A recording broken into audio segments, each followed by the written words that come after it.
नमस्कार मु अनुसया राउत आज सावित्री व्रतर शुभ मुहूर्त समस्त को मोर ढेर सारा अभिनंदन।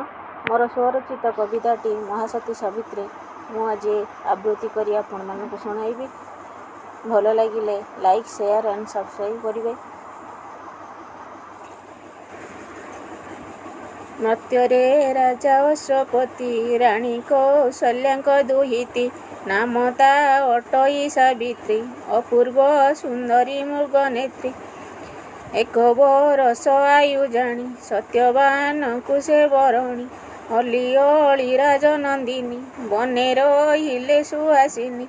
सासु ससुर सेवे तोसे केबे दुख न प्रकाशे। एक वर्षर शेष दिन काठ पाइकी गले बन सत्यवान संगे सावित्री गले होइण सहयात्री।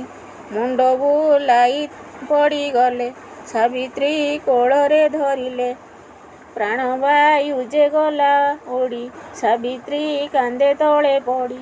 जम धरी चर्म दौड़ी कही आत्मा ने बिभिड़ी आयुष जाइछि ता पुरी सावित्री जाबुड़ी जे धरी। दूत न पेशी आस तुमे सती मु अटई अधामे छाड़ीबी नाही मोर पति लेउटी जाओ जंतुपति। देखिण सती तोर तेज तोष होइले धर्म राज कहिले मागी हेन वर पूरण करिबी सत्वर। प्रथमे ससुरंक चखु द्वितीय फेराओ राज्यकु तृतीय पिता पाई पुत्र चतुर्थे ऐरुषु सतपुत्र।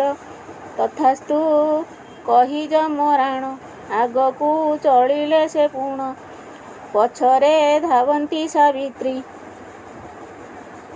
बरजे देल पशुपति स्वामी बिना के सतपुत्र किपरि होइबे जन्मित। शुणिण मुंडे देले कर बुद्धि जे हजिला तांकर। देखी तू मोर पति भक्ति स्वामी को तुम देली मुक्ति। आनंदे गृहे चली जाओ सुखे संसार करू थाओ। ज्येष्ठ मासर शुभ दिन अमावास्या अटे से दिन व्रतरे खिबे ओह्य नारी लक्ष्मी नारायण को स्मरी। से व्रत जे नारी करिबो ऐश्वर्य सुख प्राप्ति हेबो। सावित्री व्रतरे नामित संसारे होइब विदित। सावित्री अटे महासती जगते स्मरुथिब नीति।